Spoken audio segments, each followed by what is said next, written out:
Let's go!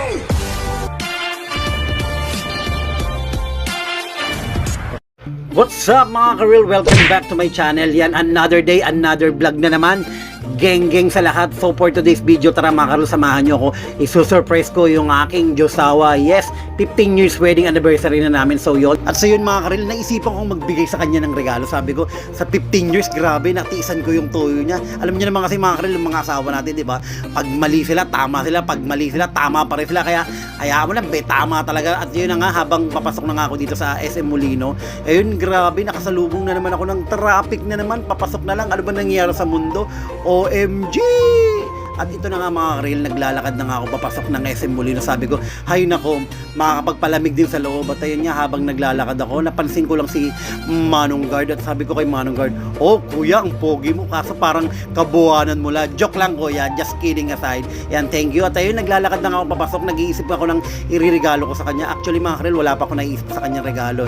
At ayun, nakaraan may nakita kaming oxygen. Parang gusto niya, kaso yung black yung gusto niyang kulay pagtingin ko dito, kulay brown na lang. Kaya sabi ko, nag-isip ako ng 1 minute. Bujing! At ito na nga, napaisip ako dito. Napunta ako sa relo. Sabi ko nga, relo na lang bibigay ko sa kanya para lagi siyang may time sa akin. Charis! At ayun na nga, sabi ko, ito na lang kasi parang luma na yung relo niya. At ito mga ka-real, medyo murang-mura lang naman to. At binasag ko nga yung alkansya ko para dito. At ayun yun, grabe si ate sales lady. Sabi niya, magugustuhan to ng jowa mo. Sabi ko, parang magugustuhan din to ng bulsa ko. At tinuruan niya nga ako, sabi niya, bumili ka muna kuya ng Absolute doon kahit 15 pesos lang para maka-discount ka ng 15 years wedding Hindi ko na alam anniversary. ano niya ako, nabudol na ako. At ito yun na nga, hindi ko alam anong nangyari. At parang na-hypnotize ako at na-diretso na ako sa may cashier. Ang iniisip ko lang ng time na to, mahal na mahal ko yung asawa ko. At sabi ni ate, sir, grabe ka magregalo. Sana all may ganyan regalo. Sabi ko, ikaw ate nabola mo ako At ito na nga, dahil kailangan ko na magmadali kasi nga susunduin ko yung asawa ko. Kailangan ko na umabot sa aming meeting place kasi nga late na. At ito na nga, wala siyang kaalam-alam mga ka-real. Ito na. Medyo galit pa siya niya kasi anong oras na akong umabot dyan. Medyo late na akong sumundo sa kanya. At yun, magdi-dinner date pala kami. Sabi ko, huwag ka na mag-alala, mamaya liligaya ka. At ito na nga mga ka-real, dumiretso kami sa may RFC Molino. At sabi niya, dito ko gusto kumain sa may Omea Juice. At ayun na nga mga ka-real, finally, nanginginig na ako dahil sabi ko, ang pera ko dito is parang ano lang, parang 500 lang kakasya kaya to. At ayun mga ka-real, habang ang pipili yung asawa ko ng makakain namin, sabi ko, ang ganda naman ng place dito sa may Omea. Omea ang buhay. At ayun na nga, natakot na ako kung ano-ano na pinag-order niya. Sabi ko, ate, dondahan ko lang huwag mo masyadong pakita yung mga mamahalin dyan Siyempre ako tamang pakita ko lang. Siyempre 15 years wedding anniversary na namin Dapat wag mo siyang kontrahin mga ka-real. At ayun na nga, dumating na nga yung mga condiments. At siyempre yung maki yan, paborito ko yung maki na kanya pala yan, hindi ko pala paborito yan. Ito ang all-time favorite ko, ang salmon sashimi. Nagkikrib ako. At siyempre yung aking ramen.